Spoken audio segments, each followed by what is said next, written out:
Assalamualaikum warahmatullahi wabarakatuh. Bismillahirrahmanirrahim. Bismillah, alhamdulillah. Salatu wassalamu ala rasulillah Sayyidina Muhammad ibn Abdillah wa ala alihi wa ashabihi wa azwajihi wa dhurriyyatihi wa ahli baitihi wa man tabi'ahum bi ihsan yaumil qiyamah. Para alim, para ulama, para kiai, jajaran syura, jajaran syuriah dari NU dan dari PKB, Tanfidiyah dari NU dan PKB yang hadir, yang kita cintai dan kita banggakan, Wakil Ketua DPR RI yang tadi sudah sangat berapi-api, Ketua DPW, Bapak Bupati, Wakil, Ketua DPC, dan seluruh warga besar Partai Kebangkitan Bangsa Kabupaten Bandung, hadirin wal hadirat yang berbahagia. Duh, ini muslimat deh. Atayat muslimat, karena baunya beda. Sudah, saya di sini baru kerasa baunya ada, bau PPO itu.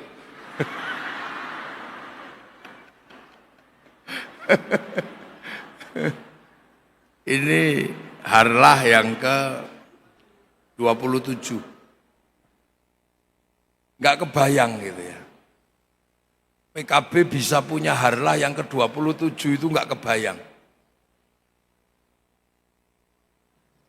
Ibarat anak manusia, PKB itu setelah lahir sakit-sakitan. Jadi PKB itu setelah lahir, kalau anak manusia itu sakit-sakitan sering opnam. Halo, Pak Haji Jujun. Jadi PKB itu setelah lahir, yang lahirin itu juga nggak main-main. Yang lahirin Nahdlatul Ulama, satu organisasi Islam terbesar di Indonesia, bahkan mungkin terbesar di dunia, itu NU. Nah, setelah lahir PKB itu seger, sehat. Tahun 99 itu sehatnya luar biasa PKB itu. Kuat, sehat. Habis itu pilek. Gitu. PKB habis itu pilek. Pilek, sakit-sakitan, sering opnam. Bahkan PKB itu pernah mau masuk rumah sakit, ditolak sama rumah sakitnya. 2009. Jadi PKB ini, makanya kalau PKB jadi sampai sekarang ini jamunya apa gitu. Tuh, tak kasih tahu nanti jamunya apa. Jadi PKB ini enggak landai enggak seperti sekarang ini. Pernah PKB ini muntaber pernah. Sampai melakukan transplantasi, ganti kepala. Jadi ini sampai baca itu nanti sejarah PKB. Akan tetapi yang paling berat sudah bisa dilewati oleh PKB. Karena namanya ini memang nama bertuah. Jadi sampean jangan sembrono dengan apa arti sebuah nama. Namanya PKB ini yang nyelamatin PKB itu ya namanya itu. Partai Kebangkitan Bangsa.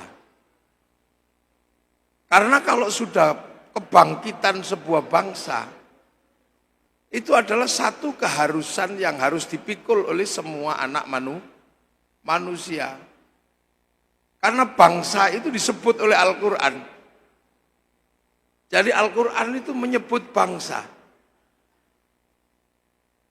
Syu'uban itu artinya bangsa. Itu ada di dalam Al-Quran. Makanya namanya kalau ada di dalam Al-Quran itu kuat. Nahdlatul Ulama, ada ulama itu ada di dalam Al-Quran. Innama yakhsyallaha min ibadihil ulama. Ansor, nahnu ansarullah. Nah, bangsa itu ada di dalam Al-Quran. Ya ayuhan nas, inna khalaqnakum min dzakarin wa unsa waj'alnakum syu'uban wa qabaila lita'arufu inna akramakum 'indallahi atqakum. Nah, Nahdlatul Ulama ini membuat satu partai. Jadi ini nggak usah berdebat sampean. Partai apa yang dilahirkan oleh Nahdlatul Ulama, nggak usah berdebat. Faktanya Partai Kebangkitan Bangsa. Udah orang mau ngomong apa saja terserah. Ya, orang mau ngomong apa saja terserah. Seperti orang mau ngomong apa saja tentang Gus Dur. Gus Dur itu tetap bin Wahid Hashim. Wahid Hashim bin Hashim Asy'ari. Nah, PKB itu bin Nahdlatul Ulama. Itu nggak bisa dibantah. Sopo sing arep ngeyel? Lho tepuk sing banter ndak apa-apa. Boleh aja wong kita ini sedang menjelaskan. Jadi PKB itu dilahirkan oleh Nahdlatul Ulama. Nah ini yang membuat orang tidak boleh lupa. Nah, Nahdlatul Ulama itu mikul bangsa. Makanya Nahdlatul Ulama itu urusan bangsa semenjak sebelum kemerdekaan sampai kemerdekaan itu tidak pernah mundur karena urusan bangsa. Bahkan ketika harus perang, santri tidak pernah mundur. Kalau sudah urusan bangsa. Karena apa? Kita menjadi bangsa itu, ya, menjadi bangsa yang akhirnya Indonesia, ini dulu diperjuangkan oleh orang-orang yang perjuangannya diteruskan oleh Nahdlatul Ulama. Siapakah orang-orang yang memperjuangkan yang namanya Indonesia ini? Itu dulu yang dikenal dengan sebutan para wali. Para wali inilah yang nata bangsa yang sekarang jadi Indonesia. Makanya kenapa Indonesia itu disebut wilayah? Ini yang harus paham. Kenapa Indonesia ini disebut wilayah? Karena Indonesia ini dulu ditata oleh para wali. Makanya kita ini disebut wilayah Negara Kesatuan Republik Indonesia. Kenapa kita bisa menjadi wilayah negara kesatuan yang tadinya tercerai-berai? Karena para wali mempertemukan antar suku, antar bangsa, antar agama. Cara mempertemukannya seperti apa? Lah ini mari kita buka satu-satu biar sampean tahu ideologinya bangsa Indonesia. Indonesia ini dulu ada Pajajaran. Di sini ada Pajajaran. Di Jawa Timur ada Majapahit. Di Kalimantan, di Sulawesi, ini ada negara-negara. Nah, otoritas negara-negara ini itu ada otoritasnya masing-masing. ada otoritas agama, ada otoritas politik, ada otoritas birokrasi, dan ada otoritas akar rumput. Setelah itu otoritas warna-warni. Otoritas agama itu tertinggi. Jadi Nusantara ini dari dulu yang punya otoritas agama itu tertinggi. Jadi bangsa ini belum pernah meletakkan agama itu kelas 2, otoritas tertinggi. Nah, otoritas itu dipegang oleh para Brahmana. Otoritas Brahmana. Otoritas yang memegang kendali kekuasaan dan politik itu dipegang oleh otoritas kesatria. Nah, otoritas birokrasi dipegang oleh Waisya. Otoritas akar rumput Sudra, petani, pedagang, tapi di bawahnya itu masih ada, tapi nggak punya otoritas. Dia nggak punya hak konstitusional. Nah, makanya kemudian ketika Islam datang, yang bisa mengimbangi otoritas Brahmana ini adalah para wali, karena Brahmana punya sakti, cakti, karomah, wali punya karomah. Nah, otoritas akar rumput yang kita kenal dengan Sudra itu termasuk petani, pedagang itu Sudra.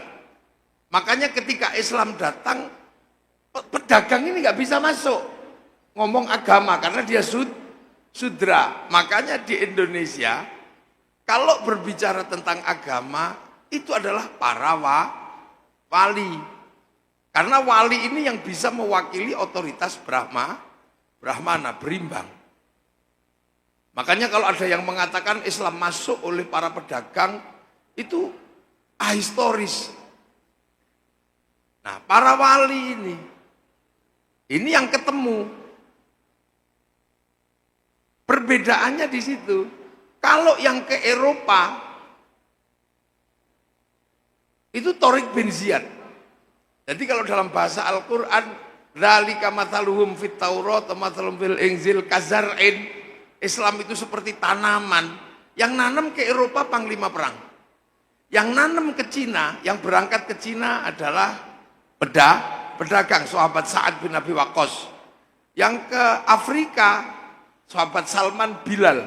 Tapi yang ke sini di tahun belakang itu para wali, karena otoritas Brahmana ini hanya bisa diimbangi oleh para wali. Nah, disitulah kemudian para wali ini melakukan kerjaan-kerjaan yang terkait dengan apa yang ada di Nusantara, yang berbeda suku, beda bangsa, beda agama. Waktu di Arab itu bangsanya bangsa Arab, agamanya Yahudi, Nasrani. Makanya sampai hari ini saya selalu berpesan, jadi kiai di Arab sama jadi kiai di Bandung itu lebih susah jadi kiai di Bandung. Karena kiai kalau di Bandung itu bahasannya lebih banyak. Kiai kalau ustadz sampai sekarang kalau di Arab itu bahas binatang itu cuman itu aja. Unta, kambing. Nggak ada bahasan terenggiling, itu nggak ada. Landak. Di sini buahnya yang dibahas. Buah kalau di sana yang dibahas paling cuman kurma, delima. Nggak ada bahasan duren, kesemek, kecombrang. Nggak ada. Pete, sawo, sapote. Di sana itu hantu itu cuma 2 dari dulu, jin sama syaiton. Nggak ada wewe gombel, genderuwo, unyang, mak lampir, nggak ada. Di sini lebih banyak. Nah, para wali ini ketemu otoritas-otoritas sosial yang banyak. Makanya para wali tidak punya pilihan selain mengembalikan semua kepada Rasulullah, kembali kepada sunnah. Ini. Jadi kalau ada, sekarang kan banyak sekali orang kembali kepada sunnah, kembali kepada sunnah. Ternyata sunnah yang berlaku di sini waktu itu banyak yang kesulitan. Sunnah-sunnah simbolik itu susah. Sunnah jenggot di sini susah, karena orang sini nggak berjenggot, karena rasnya mongoloid. Sunnah pakai jubah susah, karena orang sini pergi ke sawah nanam padi, maka jubah dipotong, baju syar'i dipotong, potongan syar'i namanya syar'un.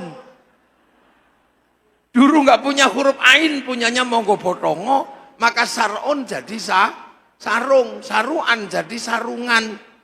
Maka penerus para wali nggak pernah ribut masalah celana cingkrang, karena sarung itu fleksibel.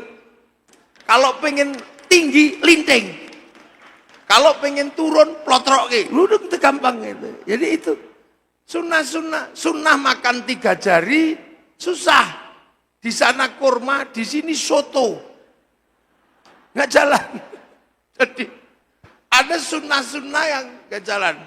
Kalau sunnah Al-Quran jalan, diajarkan. Cuman paketnya beda-beda. Ada paket komplit, pondok takfid. Ada paket hemat, yasinan. Ada paket irit, kulhu tahlilan. Itu. Ada paket super irit, kalau dipanggil suaminya naon. Itu nun sebenarnya itu. Nun wal qalami wa ma yasturun. Itu paket-paket itu terjadi. Sunnah itu. Naon itu. Jadi yang sekarang orang menyebut kembali kepada sunnah Al-Quran dan sunnah, ini para wali ini mengembalikan kepada sunnah yang lebih berat, yang hampir semua kaum muslimin gagal. Ini sunnah apa? Sunnah Rasulullah ketika Rasulullah keluar dari Makkah menuju Madinah, ketemu suku berbeda, ketemu bangsa berbeda. Rasulullah tidak lagi kemudian semata-mata asyiddau alal kufar. Enggak, tapi Rasulullah menyebutkan hiduplah bersama-sama dalam perbedaan, yang penting saling tanggung jawab. Kullukum ra'in wa kullukum mas'ulun an ra'iyati. Kalian semua para pemimpin yang harus hidup saling bertanggung jawab antara yang mimpin dan yang dipimpin.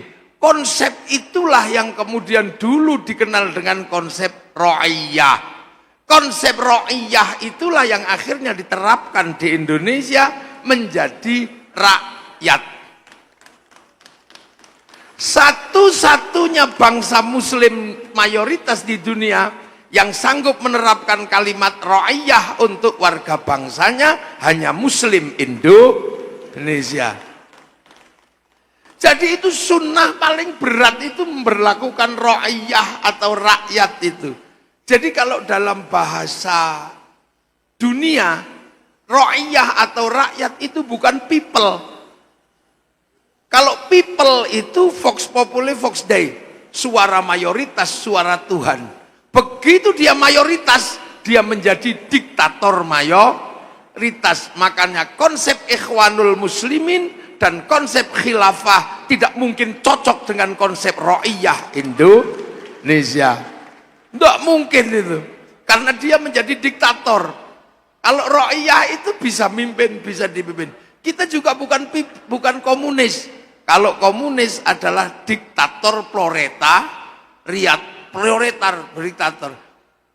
Saudi gagal, kembali kepada sistem kerajaan.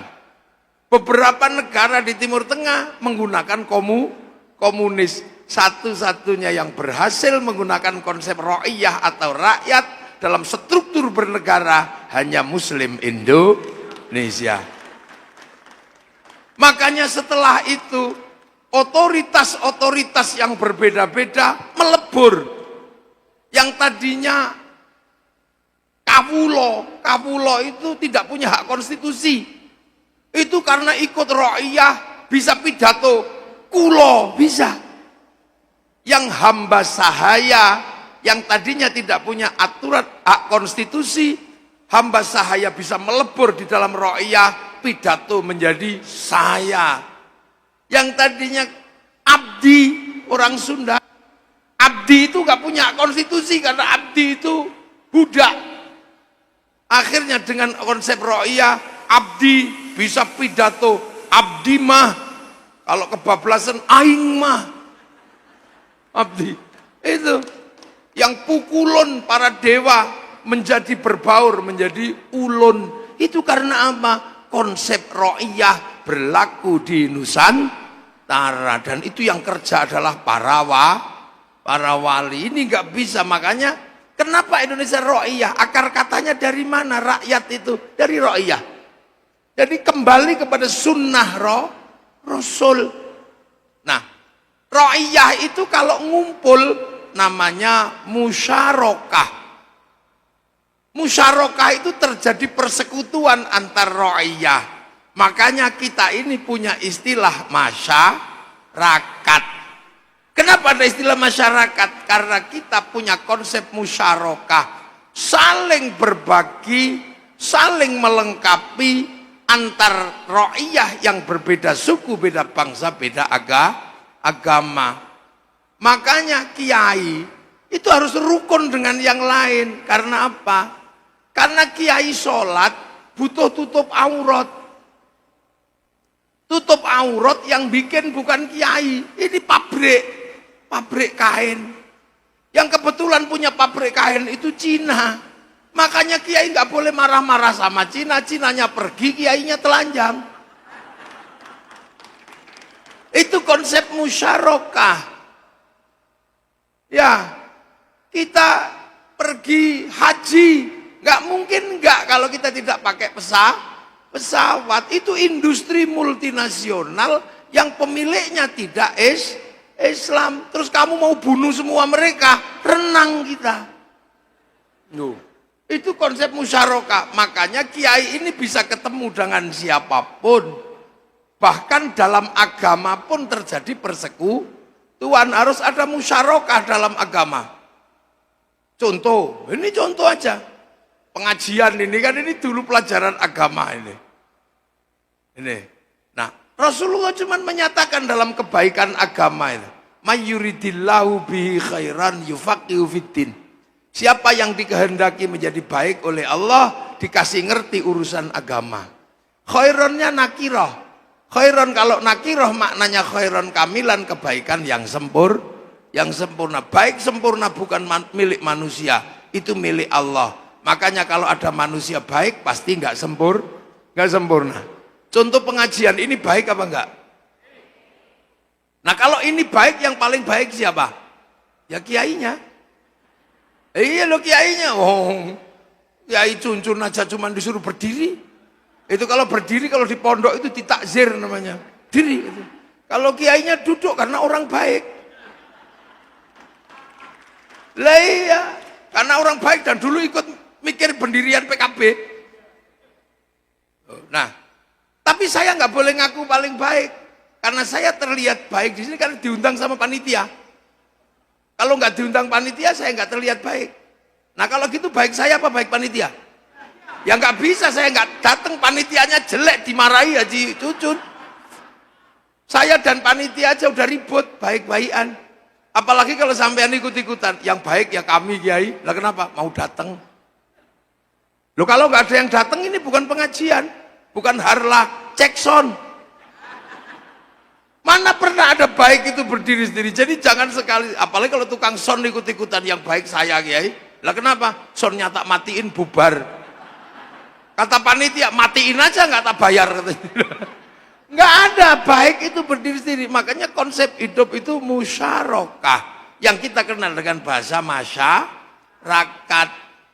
Makanya kiai itu tawassut, tasammuh, tawazun. Nggak dikit-dikit bawa golok kiai itu. Enggak, tenang, ini rukun. Nah, ketika sudah terjadi konsep musyarakah, saling melengkapi, maka kemudian membangun kesepakatan untuk mufakat. Konsep yang dipakai untuk membangun kesepakatan adalah wasyawirhum fil amri, maka masuklah bahasa Al-Quran musyawarah. Sampai akhirnya terbentuklah majelis permusyawaratan rakyat, dewan perwakilan rakyat. Itu bahasa Quran itu. Majelis itu tafassahu fil majalis fafsahu yafsakhillah. Itu pakai bahasa Quran. Makanya kalau sudah kesepakatan majelis, silahkan. Mau sukumu apa, mau bangsamu apa, mau agamamu apa, mau jenis kelaminmu apa, enggak ada urusan. Waktunya mau ikut musyawarah, daftar. Mau musyawarah jadi lurah, daftar. Mau musyawarah jadi bupati, daftar ke KPU. Mau jadi DPR, daftar. Setelah itu bangun kaderisasi, cari pengikut sebanyak-banyaknya. Kalau nggak dapat pengikut yang banyak, beli.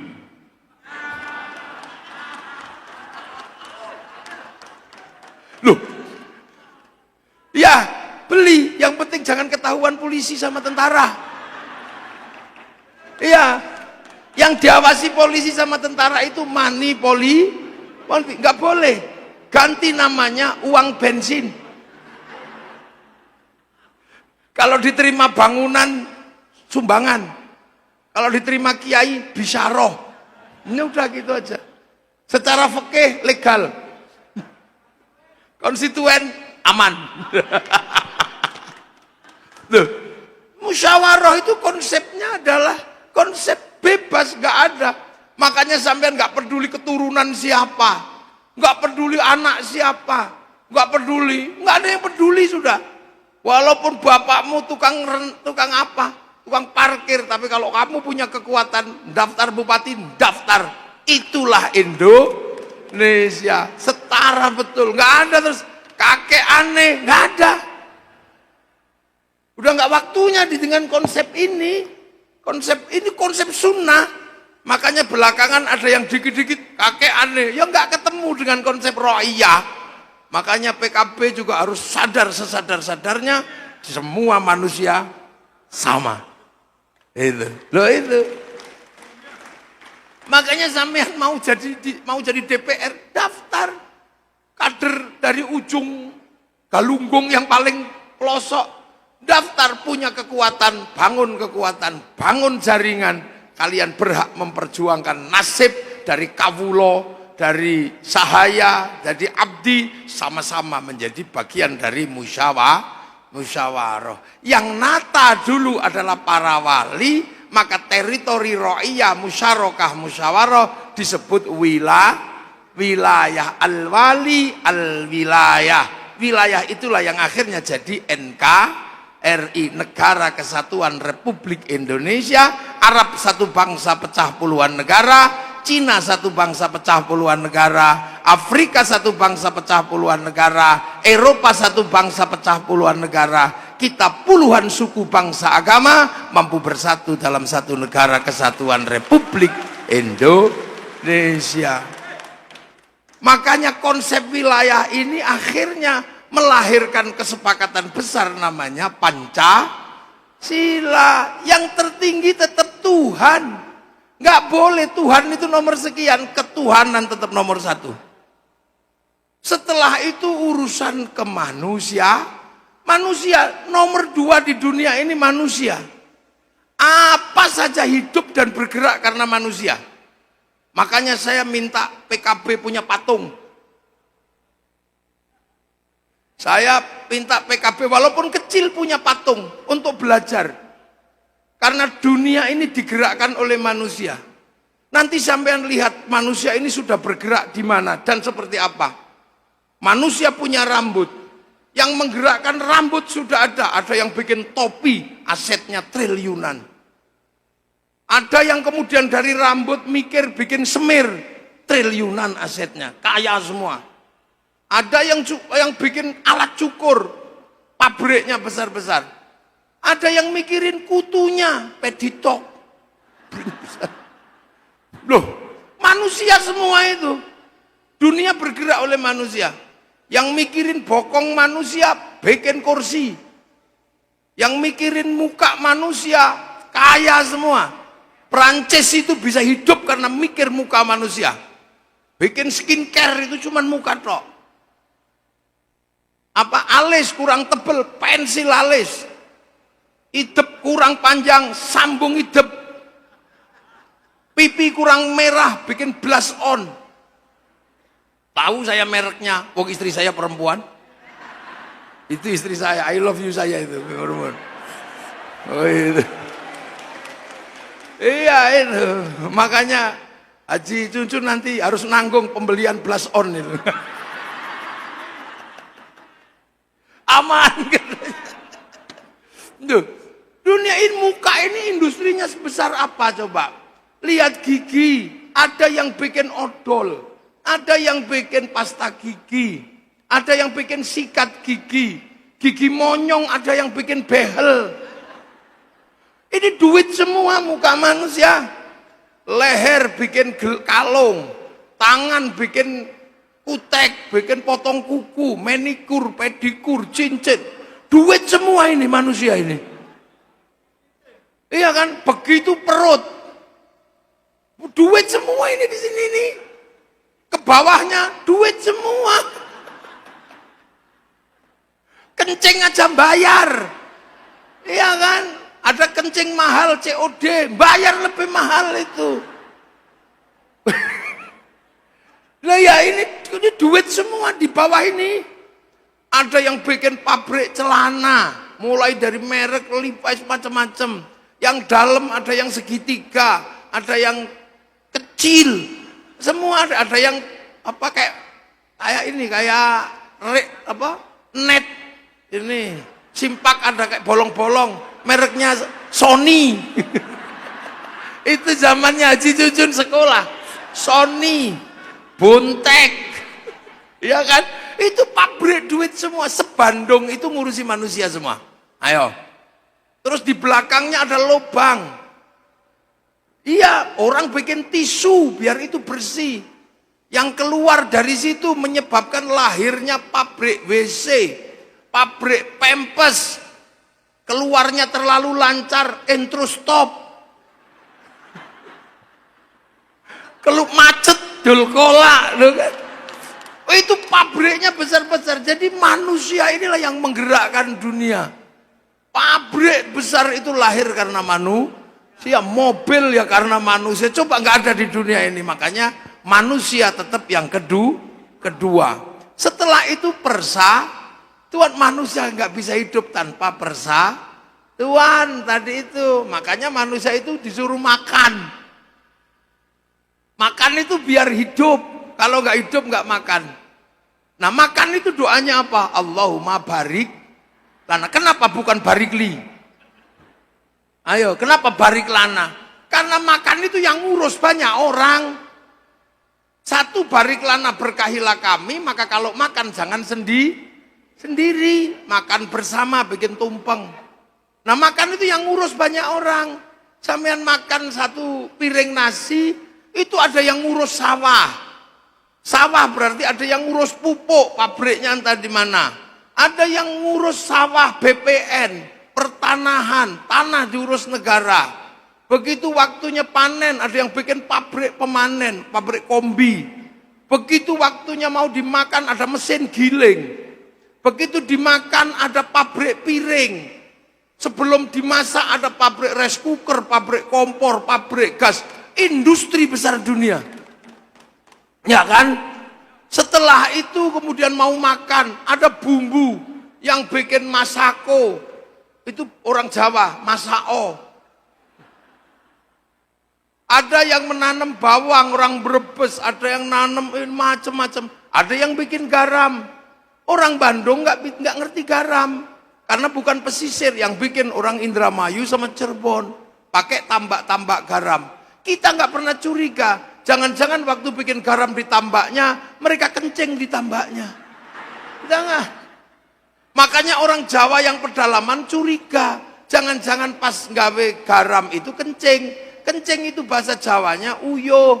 Makanya khawatir nguyuh, maka satu dikasih nama uyah. Karena khawatir uyah, gawene sambil nguyuh. sama-sama asin. Setelah makan, minum aqua. Ini melibatkan negara Prancis. Habis minum, nyemil anggur merah. Anggur merah bukan Indonesia, dia Amerika, New Zealand, Australia. Dia juga Hong Kong, dia tanaman luar negeri. Pasti datang ke sini impor, berarti melibatkan negara. Impor melibatkan negara, menunjuk Menteri Perdagangan, menunjuk eksportir importir. Proses pengiriman melibatkan bill of lading, letter of intent, pasti melibatkan obligasi, pasti berhubungan dengan Bank Devisa New York, punyanya Rothschild Rockefeller. Ayo, mate sampean. Loh, makanya manusia butuh persatuan, nggak bisa. Makanya ketiga pasti persatuan. Nah, orang bisa menerima perbedaan suku, perbedaan agama, tetap bersatu adalah orang-orang yang punya konsep hidup kesetaraan. Makanya kesetaraan dalam perbedaan namanya rakyat. Yang bisa menopang persatuan adalah kerakyatan antar suku, bangsa, agama, rukun dalam kerakyatan. Tapi kerakyatan itu nggak mudah. Butuh hati yang legowo, hati yang luas, hati yang penuh pengertian, hati yang penuh pancaran ketuhanan, hati yang jernih dengan pancaran ketuhanan adalah hati yang penuh hikmah. Makanya kerakyatan hanya bisa dipimpin oleh hikmah. Dan itu di mana? Di Nahdlatul Ulama. Isik duwe thariqah mu'tabaroh. Maka jangan ikut yang lain. Duh. Kerakyatan itu hanya bisa dipimpin oleh hikmah. Tapi juga butuh kebijaksanaan. Jadi bupati asalnya Ciwidey gitu. Tiba-tiba oleh bupati yang diurus cuman Ciwidey. Itu namanya bijaksini. Enggak bijaksana. Ya, jadi DPR Haji Cucun asalnya Bandung. Yang diurus cuman Bandung tok, bukan Jawa Barat. Itu cuman bijaksini. Nah, makanya kebijaksanaan harus dimusyawarahkan. Loh, jadi bupati harus musyawarah, nggak bisa. Dan kalau tidak memungkinkan kumpul segini aja udah banyak segini, maka pakai perwakilan. Makanya dunia sekarang menggunakan konsep perwakilan. Yang mewakili komunikasi sekarang Mark Zuckerberg. Yang mewakili makanan Indofood, mewakili semua lah ya kan. Maka sampean kalau bisa mewakili semuanya, jadilah PKB. Dan PKB pasti jadi. Baru akan tercipta keadilan sosial bagi seluruh rakyat Indonesia. Ma huwa adlun wad'u syai'in fi mahallihi, meletakkan sesuatu pada tempatnya, dan PKB ada di situ. Tasarruful imam 'ala ra'iyah manutun bil maslahah.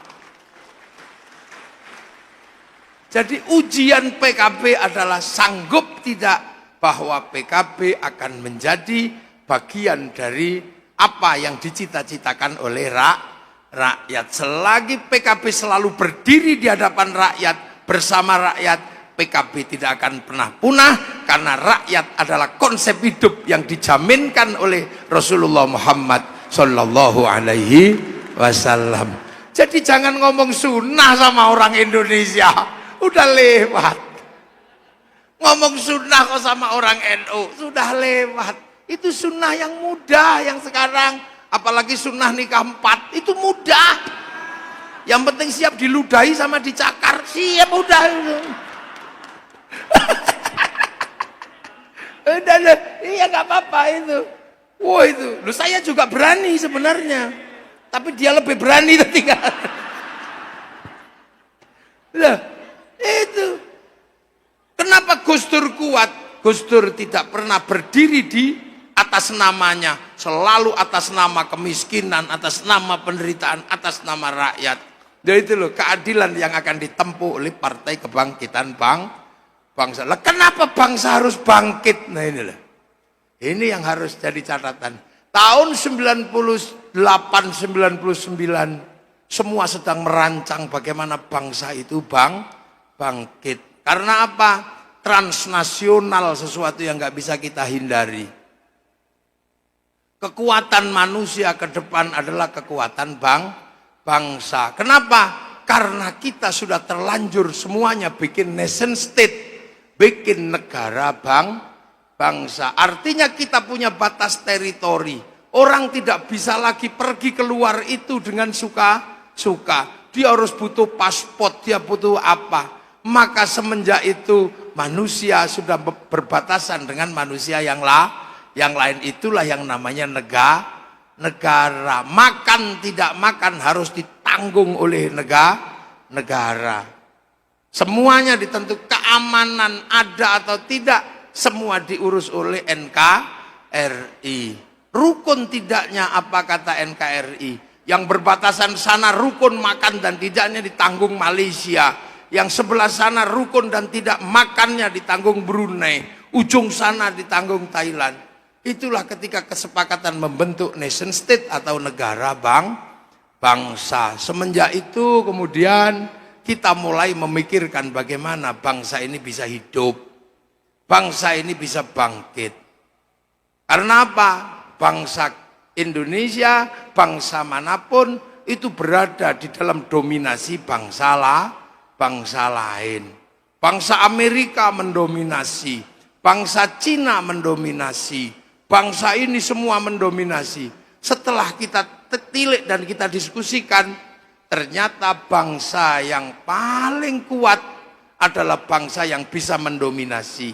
Kenapa bangsa itu bisa mendominasi? Karena bisa melakukan produksi sekaligus konsumsi. Bangsa yang bangkit adalah bangsa yang bisa produksi konsumsi. Kenapa Amerika bisa kuat? Karena Amerika bisa memproduksi kebutuhannya dikonsumsi di dalam negerinya. Kenapa Jepang bisa bangkit? Karena dia bisa berproduksi dikonsumsi oleh negerinya. Kenapa sekarang Cina bisa bangkit? Dia bisa produksi dan dikonsumsi dalam negerinya. Korea kenapa bisa bangkit? Semua bangsa yang nggak bisa produksi dan gagal produksi pasti menjadi bangsa pasar, di mana bangsa lain mendominasi bangsa tersebut. Dan Indonesia berada dalam posisi titik di mana kita menjadi bangsa konsumsi, bukan bangsa produksi. Ini tantangan terbesar bangsa dimanapun. Makanya bangsa harus bangkit. Cara bangkitnya seperti apa? Bangun kebanggaan dan rasa cinta pada bangsa dan negaranya. Kenapa Amerika bisa bangkit? Karena membangun kebangsaannya, kecintaannya dari anak-anak sudah dibangun. Sejarah masa lalunya dibangkitkan, dijelaskan kepada mereka sampai mereka bangga menjadi orang Amerika. Hollywood melakukan pekerjaan luar biasa, mulai membangun cerita tentang kebangsaan mereka, dari mulai Wild West sampai The Last of the Mohican dia bangun. Ketika Amerika mulai tertekan oleh Cina, dia bikin American Shaolin, American Kung Fu. Ditekan sama Jepang, dia bikin American Samurai, American Ninja. Bahkan samurai terakhir dari Amerika namanya Tom Cruise dalam film The Last Samurai. Ini dibangkitkan. Berapa tahun 70-an mereka sudah melakukan itu. Kalah dengan Vietnam, bikin Rambo 1 sampai 6. Bangsanya nggak boleh malu. Itu yang pertama kali dibangkitkan. Kalah dengan Irak, dia bikin Hot Shot 1 sampai 2. Gagal dalam terorisme, bikin film 12 Strong, mereka kerja. Cina melakukan pekerjaan kebangsaannya mulai dari ular putih sampai ular hijau. Mulai dari Wung Fei Hung sampai Sun Gokong. Ya kan? Jepang yang paling berat kan harus menanggung dumping. Dumping itu pasar murah dalam negeri, pasar murah luar negeri, pasar mahal dalam negeri. Maka semangat Bushido dibangkitkan. Mulai dari Oshin sampai samurai, dia bangkitkan. Bahkan samurai terakhir mereka dikasih nama Samurai X dengan tokohnya Rurouni Kenshin. Mereka bangun. Akhirnya mereka bangun. Korea modalnya cuma meja makan dan air mata, menggunakan drakor. Malaysia sudah mulai membangkitkan semangat masa lalu bangsanya lewat si Upin dan si Ipin. Si Upin dan si Ipin menceritakan bangsanya tidak boleh pisah dengan anak-anak India, bikinkan toko kecil namanya Jarjit. Dia nggak boleh ribut sama anak-anak Cina, kenalkan Mei Mei. Dia nggak boleh ribut dengan anak-anak Bandung, kenalkan Susanti. Itu cara mereka membangun. Akhirnya dari situ kebanggaan pada bangsanya. Kita ikut. Akhirnya produk Amerika dibeli oleh orang Amerika. Dan kita ikut membeli produk-produk Amerika. Itu duit semua. Begitu Jepang membangkitkan semangat Bushido. Dia semangatkan bangsanya. Setelah itu kita juga ikut membeli produk Jepang. Duitnya berapa? Ya, ayo Cina, kita sekarang mulai beli produk-produk Cina. Korea, kita beli produk-produk Korea dari mulai potongan rambut sampai bentuk celana. Korea, mie Korea. Akhirnya dunia dipatahkan oleh Korea. Musik dunia dulu dikenal, yang paling terkenal zaman kita kuliah itu ya, itu dunia. Itu namanya Metallica. Sekali konser 6 juta orang yang nonton di Moskow tahun 91. Kayaknya nggak ada yang bisa ngelawan. Begitu Covid diajar sama BTS. Sekali konser yang nonton 100 juta orang. Sehari seminggu 4 kali. Saya hitung dalam 1 tahun apa yang terjadi. Dalam 1 tahun kekayaan yang bisa diambil oleh Korea dari BTS 2.500 triliun. Ini sesuatu yang luar biasa. 2.500 triliun.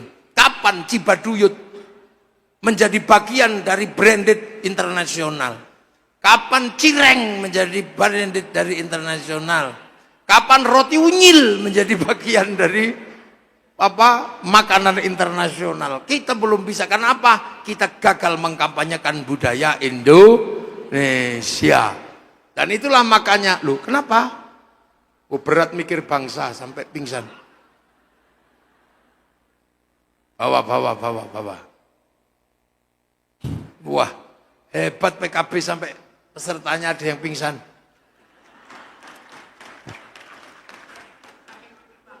Saking mikir bangsa.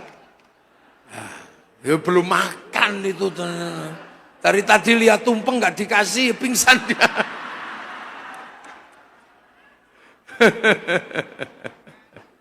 Loh kok nggak jadi? Sudah sembuh? Oh, ya. Oh, itu tadi itu pengen lihat, itu kepengen. Saking kepengennya sampai pingsan. Nah itu loh. Jadi semua bangsa bangkit. Hari ini itu duit semua untuk operasional bangsa dan negara. Makanya negara manapun pasti bersaing di situ. Jadi bangsa itu kalau mau bangkit, yang pertama kali harus dibangun adalah kebanggaan pada bangsa dan negara. Dan PKB sebelum membangun kebanggaan pada bangsa negara, yang wajib adalah membangun kebanggaan pada Partai Kebangkitan Bangsa. Suatu yang nggak bisa ditawar. Orang bangga dengan partainya, bangga dengan bangsanya. Habis itu akan membeli produk-produk yang diproduksi oleh dalam negeri. Ayo, bayangkan Prancis bisa membangun cerita bahwa satu tas mengalahkan satu kontainer tas mereknya Hermes. Dia bisa membangun cerita bagaimana baju robek lebih mahal daripada baju utuh. Mereka bisa, kenapa kita nggak bisa? Ayo kita coba. Kebangkitan bangsa harus dimulai dari membangun rasa cinta pada bangsa dan negara. Makanya NKRI harga mati. Loh, coba sekarang bayangkan, Cina berani membangun bangsanya, bertarung dengan siapapun. Makanya ketika dunia digital disepakati, Cina mendaftarkan hurufnya dalam algoritma domain internasional. Akhirnya dia bisa ngelawan Amazon pakai Alibaba, dia ngelawan Facebook pakai QQ Ren, dia ngelawan WhatsApp pakai WeChat. Dan itu duit semua. Mark Zuckerberg lewat WhatsApp dan lewat Facebook dari Indonesia, paling tidak dalam 1 bulan itu hampir 200 triliun. Ayo. Itu kan cukup untuk membiayai pilpresnya PKB. Iya, selesai kalau itu aja. Bilang bahwa kami pemakai WhatsApp terbesar dunia, maka kita minta reward 2 hari aja untuk Indonesia. No, gitu. Itu duit semua. Jangan dikira bayar. Bayar. Dan PKB harus mempersiapkan diri harlah ini. Peralihan dari zaman analog ke zaman digital. Yang runtuh sudah berapa? Jangan manual. Selama 20 tahun ini yang analog runtuh berapa? Kita dulu bangga punya wartel, sekarang wartel hilang. Kita dulu bangga punya percetakan koran, ada koran bangsa, ada apa itu? Duta bangsa, duta masyarakat.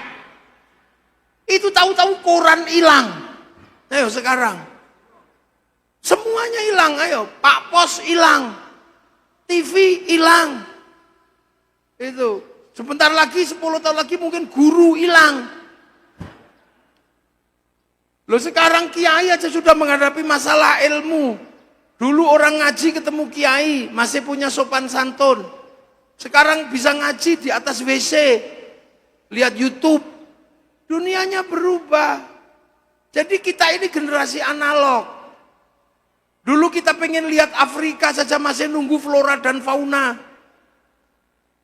Sudah seharian ditunggu keluarnya Pak Murdiono. Sekarang semuanya sudah di sini. Ini generasi sekarang. Di sini semuanya. Tinggal ngetik. Kucing Afrika keluar. Tengu India keluar. Mau bablas bokong India keluar di sini. Ini semua. Dulu kalau kita jatuh cinta, kita masih butuh perangkat kertas. Cari kertas warnanya pink. Iya kak, yang harumnya harum mawar, jangan harum melati, bau gendruwo. Iya kan? Terus kemudian kita cari tinta warnanya biru, cintaku mengharu biru. Ya mereknya Harvest. Untukmu kekasihku. Makanya DPR yang tua-tua itu masih pinter merayu. Karena lahir dari generasi surat cinta. Untukmu kekasihku. Entah kenapa semenjak kepergianmu ke pesantren, aku merindukanmu. Perih rasanya. Di malam-malam yang sepi seperti ini. Aku seperti masih mencium bau tubuhmu. Karena sebelum kau pergi, kau sempat menyentuh ujung hidungku. Kamu tahu nggak saat kau sentuh ujung hidungku? Seminggu aku tidak wudhu.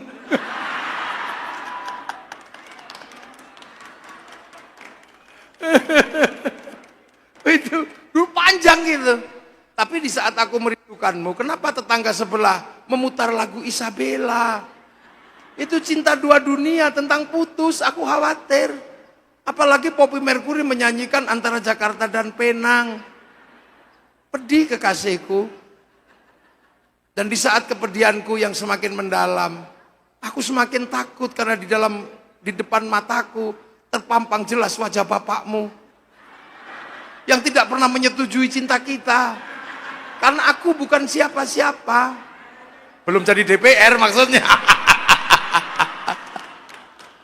Aku bukan siapa-siapa, aku tahu, aku hanya anak pesantren di Cipasung.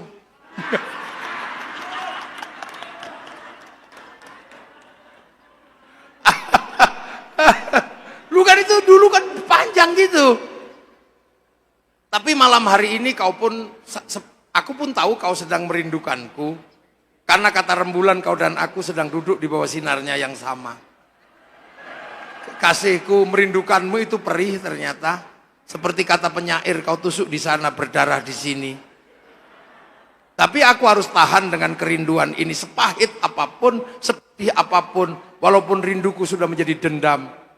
Karena aku tahu ini demi masa depan kau, aku dan anak-anak kita nanti.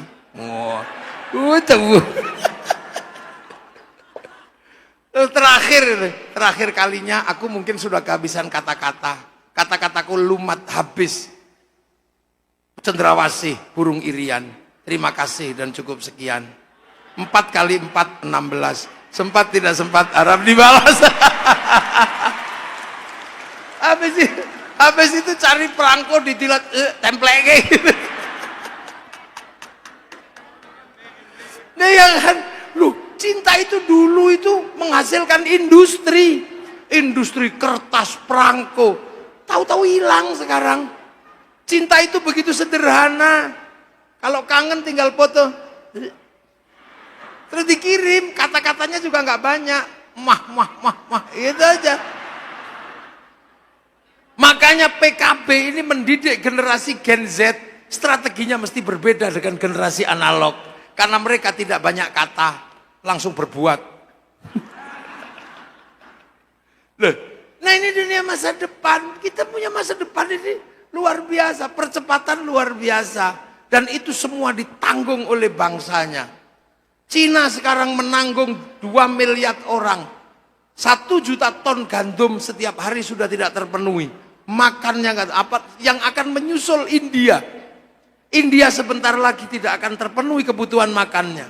Karena apa? Karena makanan sekarang di India itu cara muluk itu. Ngambilnya segede bal kastil, pop gitu. Itu 1 hari 1 kilo, 1 orang nggak cukup itu. Sekarang sudah 1,5 miliar orang. Di Indonesia sudah sekian. Sementara nanti masa depan dunia kalau mau bergerak semua bisa digital. Tapi bahwa gandum tidak bisa di-download, ayam tidak bisa di-download, beras tidak bisa di-download. Maka PKB juga harus memikirkan masa depan bangsa terkait dengan kebutuhan-kebutuhan yang tidak bisa didigitalisasi. Nggak boleh. Loh ini bangsa ke depan. Kita menangnya satu. Kita ini, kalau ke depan kebutuhan energi kita masih aman. Kalau energi basisnya matahari kita punya 3 waktu. Kalau energi basisnya panas bumi kita cincin api. Kalau basis energi adalah angin, kita punya pantai terpanjang dunia. Lah itulah. Nah, ini makanya kita ini masih lumayan, kita ini masih punya. Makanya Partai Kebangkitan Bangsa harus benar-benar memikirkan bangsa ini harus bangkit. Kebangkitan sebuah bangsa dimulai dari rasa cinta pada bangsa dan negaranya. Dan yang pasti saya pesan, bangkitnya sebuah bangsa yang tidak boleh dilupakan adalah tiang bangsa dan negara. Apa tiang bangsa dan negara? Adalah perempuan. Maka PKB tidak boleh melupakan perempuan. Karena almar'atu imadul bilad, idza saluhat saluhal bilad, wa idza fasadat fasadal bilad. Inilah tiangnya, itu fasilitatornya. Yang tukang memfasilitasi, karena perempuan inilah yang akan melahirkan generasi. Makanya perempuan itu di dalam Al-Quran diumpamakan seperti tanaman, seperti sawah. Nisa'ukum harsul lakum. Pakailah rumus paling sederhana yang namanya sawah. Pelihara yang baik sawah, pasti tumbuhannya bagus dan baik. Perempuan itu seperti sawah. Sawah tidak boleh kotor. Sawah tidak boleh terlalu banyak sampah, tidak boleh terlalu banyak rumput. Sawah harus selalu bersih. Maka kalau perempuan sudah mulai berjerawat, tugas pemilik sawah belikan skincare.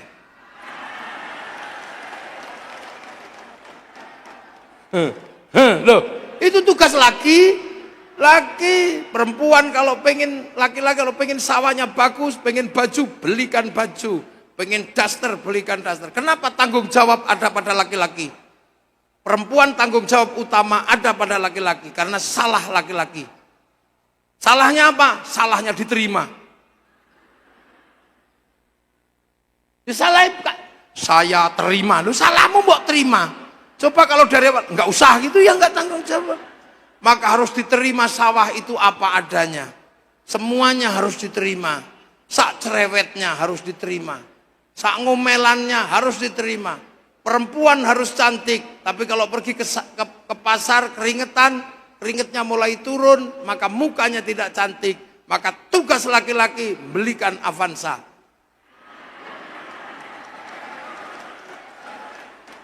Loh itu dengerin, belikan Avanza. Perempuan ini jarang tidak bisa lepas dari anak, gulet-gulet sama anak, maka kadang kalau tidur belum sempat mandi langsung tidur bersama anaknya, kadang keringatnya bau. Maka kalau perempuan sudah mulai berbau, tugas laki-laki belikan AC. Kalau enggak belikan AC, belikan tanah di Lembang yang tidak perlu AC. Ada perempuan ini semua tanggung jawab laki-laki sampean. Sawah itu kalau mau ditanami pengen tanamannya bagus harus banyak pupuk, harus banyak air. Sawah kurang pupuk tanamannya jelek, maka perempuan tidak boleh kering. Perempuan harus selalu pegang uang. Ya jangan sampai perempuan ini sedih karena nggak bisa beli bakso. Ya, terutama kalau lagi hamil, jangan sampai kering dia. Pengen bakso nggak bisa kesampaian, punya anak ngileran, gitu. Maka wakil-wakil rakyat di sini harus punya lembaga yang khusus menjamin perempuan yang nggak punya uang. Harus ada lembaga simpan pinjam. Bikinlah koperasi untuk perempuan, khusus untuk perempuan. Laki-laki nggak boleh pinjam. Khusus untuk perempuan yang punya kebutuhan murah 1 jutaan. 1 miliar sudah ada 1000 perempuan yang bisa ditanggung. Untuk apa? Biar anaknya tidak stunting. Itu mulai dari perempuan harus selalu pegang uang. Jangan sampai perempuan nggak pegang uang. Wajib. Dan itu tugasnya laki. Sawah itu kalau ditanami nggak boleh dibakar. Kalau sawah ditanami kok dibakar tanamannya mati. Maka perempuan juga tidak boleh dibakar. Maka perempuan tidak boleh dibikin sakit hati. Kalau istri 2 menyebabkan perempuan sakit hati, jangan dilakukan. Ayo, perempuan tidak boleh sakit hati sama sekali. Karena kalau perempuan sakit hati, kasihan anaknya. Nah kalau nggak sakit hati nggak apa-apa. Kalau nggak sakit hati, tapi cari yang begitu kalau ada. Lah ya makanya laki-laki harus pintar meredam kemarahan perempuan. Makanya laki-laki itu punya bakat gombal. Biar dia reda perempuan itu. Makanya kalau lihat perempuan sudah mulai marah, laki-laki harus pintar meredam kemarahannya. Saya pernah tak kasih contoh sama istri itu. Mau itu marah sama saya. Ini pengalaman pribadi. Jadi dia tak suruh dandan mulai dari habis subuh sampai jam 8. Karena mau ada pernikahan. Nanti kamu dandan yang cantik, jangan sampai kalah cantik dengan santri. Dandan beneran. Naik mobil saya, 2. Gak taunya di depan itu ada perempuan cantik. Mulut saya bablas. Ya Allah itu cantiknya gitu. Saya lupa bawa istri itu. Saya lupa cantik. Kacamatanya di atas ubun-ubun, rambutnya merah. Yang nyupir santri namanya Arifin, Bin itu loh cantik Bin. Saya lupa. Kalau tawarik dari belakangnya. Oh AC langsung panas itu. Oh sudah saya tenang, mau bilang dasar mata laki-laki. Saya mau bilang enggak, ya enggak mungkin, saya udah terlanjur ngomong. Akhirnya saya ya laki-laki ya, walaupun dengan berdebar-debar, keluarlah gombalnya. Ya, aku memang bisa melihat perempuan yang tadi, yang cantik. Iya, tawarik. Lagi itu ada orangnya sama dia. Saya enggak tawarik. Perempuan sudah tersembunyi masih dilihat. Iya, karena aku laki-laki. Laki-laki pasti bisa melihat perempuan yang cantik dan tersembunyi. Kalau aku nggak bisa melihat perempuan yang cantik dan tersembunyi, mana mungkin dulu aku menemukanmu.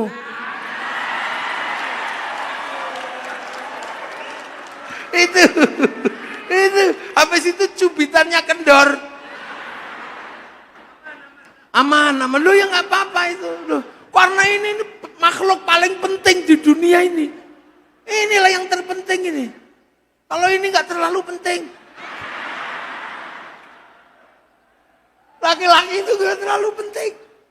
Yang penting itu ini. Cuman yang kayak gini jarang disampaikan. Ini fikih asli itu ini. Tapi jarang disampaikan karena kiainya laki-laki. Makanya kalau sampean misalnya punya istri, nggak apa-apa. Sampean punya istri kok WA-an sama mantannya, nggak usah marah. Nggak usah, kamu WA-an sama mantanmu ya? Nggak usah gitu, lihat aja. Oh kamu masih WA-an sama mantanmu ya dek ya? Enggak mas, enggak bang. Iya nggak apa-apa tadi tak lihat kamu WA mantanmu. Gak apa-apa, kalau kamu masih merindukan mantanmu, rindukan. Kalau kamu masih merindukan mantan-mantanmu dan menghadirkan dalam hatimu, hadirkan, aku gak apa-apa. Jangan sekali-sekali kau hapus mantanmu dari hatimu, karena sekarang tugasku yang akan menghapusnya. Nah, gitu dah. Oh, itu baru laki-laki gagah. Karena memang kuncinya di sini. Bangsa ini bangkit apa tidak tergantung yang ini. Maka perempuan PKB ini harus punya tanggung jawab yang sangat serius untuk apa? Membangun dan menjamin fisik maupun batin perempuan agar menjadi perempuan-perempuan yang tangguh, perempuan-perempuan yang kuat, yang hidup tidak sakit hati, yang hidup tidak di dalam bayang-bayang, yang hidup tidak di bawah tekanan. Dan itu tugasnya PKB. PKB harus mampu melopori gerakan perempuan di Indonesia. Dan itu tugasnya Haji Cucun itu. Jangan mundur. Tapi jangan kalau ada yang cantik terus di bawah satu, jangan. Nanti di sana jangan. Itu nanti semakin banyak yang sakit semakin nggak jadi itu nanti. Nah itulah. Jadi PKB ini adalah bagian dari perjuangan syar'i yang ditinggalkan oleh para wali, diteruskan oleh para ulama, teruskan oleh Nahdlatul Ulama untuk apa? Menjaga sunnah Nabi yang paling berat di dunia yang sekarang berlaku di Indonesia. Makanya PKB jangan mundur, apapun yang terjadi, PKB harus tetap membela bangsa dan negara. Assalamualaikum warahmatullahi wabarakatuh.